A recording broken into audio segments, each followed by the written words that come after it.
జగన్మోహన్ రెడ్డి మీడియాతో మాట్లాడి పరకామణి కేసులో చిన్న దొంగతనం దాన్ని ఎంత రాద్ధాంతం చేస్తున్నారేంటి అది ఇదని మాట్లాడుతున్నారు. దాని మీద మీరేమంటారు?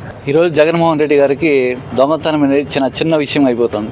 ఎందుకంటే గత 5 సంవత్సరాల్లో రాష్ట్రాన్ని దోచేశాడు. రాష్ట్రాన్ని దోచిన దాంట్లో పర్సంటేజ్ తీసుకుంటే ఆయన చెప్పిన నిజమే, 0.1% కూడా కాదు ఆయన ఇప్పుడు తెలుస్తూ ఉండేది. కాబట్టి అంత దొంగ అన్ని రకాలుగా దోచుకున్నటువంటి అన్ని రంగాల్లోనూ దోచుకున్నాడు, రాష్ట్రాన్ని దోచుకున్నాడు. అసలు ఆయన సీఎంగా కాకముందే వాళ్ళ నాన్న సీఎంగా ఉన్నప్పుడే దోచుకొని ఇప్పటికీ కేసుల్లో ఒక కోట్లు తిరుగుతున్నాడు. కాబట్టి దొంగలకి పోయి దొంగతనం చేసింది చిన్న విషయంగానే అనిపిస్తుంది, అది పెద్ద విషయంగా అనిపిస్తుంది. సార్ ఇప్పుడు ఆయన జగన్మోహన్ రెడ్డి ఏమన్నా అంటే $9 72,000 ఏంటి అది ఇదని మాట్లాడుతున్నారు. అసలు $9 72,000 అని మాట్లాడటం అసలు ఏంటి? $9 72,000 అనేది కాదు, ఎంత దోచింటే నువ్వు ఈ $9 తేల్చావంటే ఇంకా ఎంత దోచుకొని ఎంత వెనకేసుకున్నారు, ఎంత ఆస్తులు కూడా పెట్టుకున్నారు. ఈ రకంగా టీటీడీ ఆస్తుల్ని, టీటీడీకి సంబంధించినటువంటి ధనాన్ని కూడా దోచుకునేది కూడా ఒక మనిషేనా, ఒక మానవత్వం ఉన్నటువంటి వ్యక్తులేనా, ఈ సమాజానికి మేలు చేసే వ్యక్తులేనా? ఇలాంటి దైవం సంబంధించిన దాంట్లో కూడా అవినీతిలు చేసిన కాబట్టి దాన్ని కూడా హాస్యాస్పదంగా తీసుకొని చాలా టేక్ ఇట్ ఈజీగా తీసుకునే తత్వం ఉందంటే